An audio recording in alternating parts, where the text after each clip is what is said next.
Alright, here's something I never thought I'd say out loud. A stranger told my son to man up at a funeral.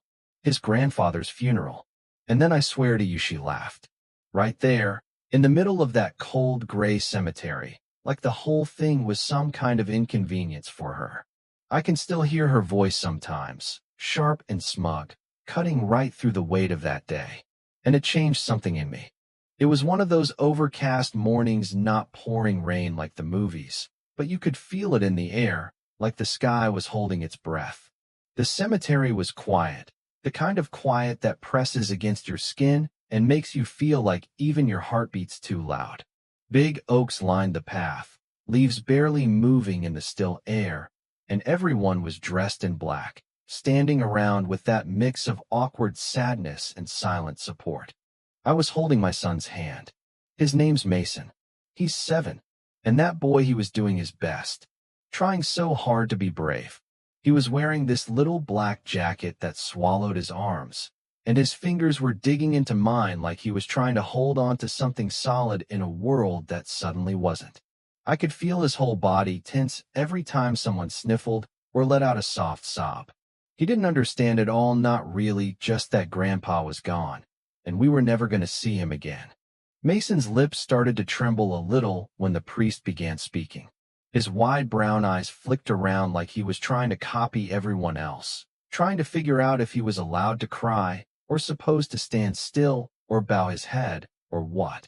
I crouched down next to him, tucked a piece of his hair behind his ear, and whispered, "It's okay to feel sad, sweetheart. You're allowed to cry." He nodded, but his chin was already quivering, and he was fighting those tears like they were something bad, like they'd get him in trouble. And I hated that. I hated that my son thought he had to be strong when all I wanted was to wrap him up and cry right there with him.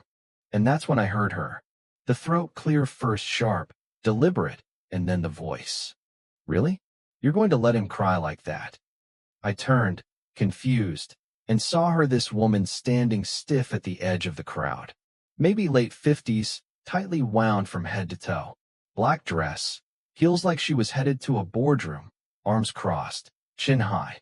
She had this look, like she was grading everyone on how well they were grieving. Before I could even process what was happening, she kept going. "He's being dramatic," she said, voice clipped and cold. "It's just a funeral. No one's jumping out of the grave. He needs to man up." Y'all. I went numb. Not shocked, not exactly, more like hollowed out. Like her words punched right through my chest and took the air with them. I just stared at her, blinking, while Mason's little shoulders started to shake beside me. He was crying now, full-on sobbing, and this woman had the nerve to smirk, like she'd done us a favor. I wanted to say something.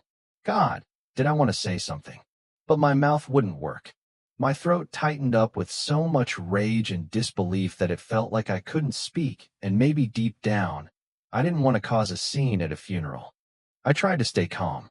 I pulled Mason close, rubbed his back, and whispered, "You don't have to stop, baby. You don't have to hide your tears for anyone." And that woman, she just turned and walked away, like she'd delivered some kind of wisdom and was off to bless someone else with her insight. But it didn't end there.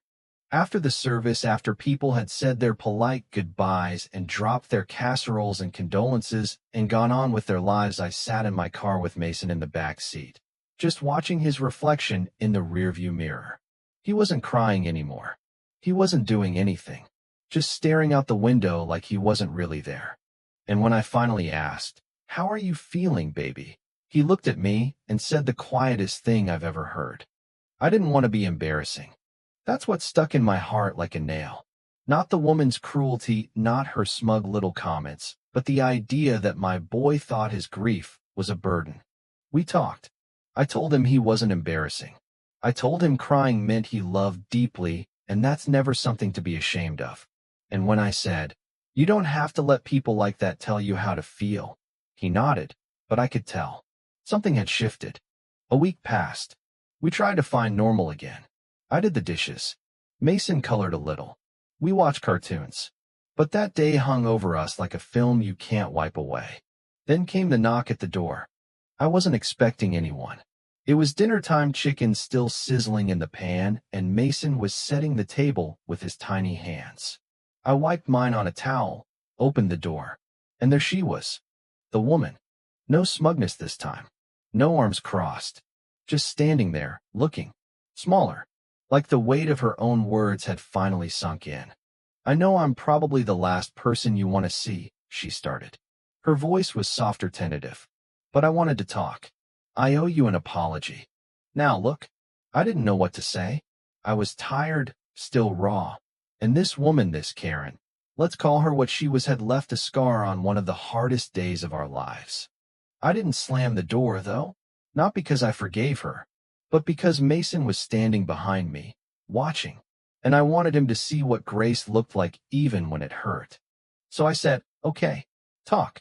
She looked down, hands fidgeting with the strap of her purse, and said, I shouldn't have said what I did at the funeral.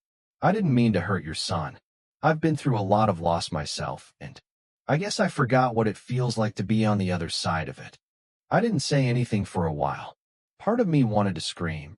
You forgot what it feels like to bury someone you love? But I didn't. I just looked at her, waiting. She added, I know an apology doesn't fix anything, but I wanted to say it anyway. And maybe that's what hit me the hardest. That even someone as cold as her, someone who didn't flinch at a child's tears, could realize they'd crossed a line. Maybe people really can surprise you. I told her, I don't know if I can forgive you, but I appreciate that you came here to try. And I meant it. I wasn't ready to let it go. Not entirely. But I also didn't want to carry it around forever. She nodded, eyes shiny now. Probably the first real emotion I'd seen on her. And before she left, I told her one more thing. You taught me something. I never want to be the kind of person who tells a child to hide their grief. I never want to be so far removed from my own pain that I forget what it looks like in someone else. She looked at me, really looked, and said, I'll remember that. And I hope she does. Because the world doesn't need more people teaching our kids to bottle up their feelings and walk around pretending everything's fine when it's not. What it needs, what we all need, is a little more room to feel things. Even when it's messy. Especially when it's messy. So yeah, that's what happened. I didn't get revenge. I didn't give a big speech at the funeral. But I stood up for my son. I gave him permission to be human.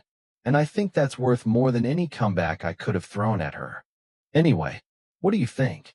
Was I too soft on her? Would you have slammed the door? Or maybe said something right there in the cemetery? Let me know in the comments. I know this kind of stuff happens more than we like to admit, especially in small towns, at HOA meetings, or even in our own families. So speak your truth, I'm listening. And if you've ever been told to man up when your heart was breaking, just know, there's nothing weak about feeling. Grief is love, just with nowhere to go. If you felt something from this story, share it. Like it. Let's remind people that kindness still matters. Especially on the hardest days. I'll see you in the next one.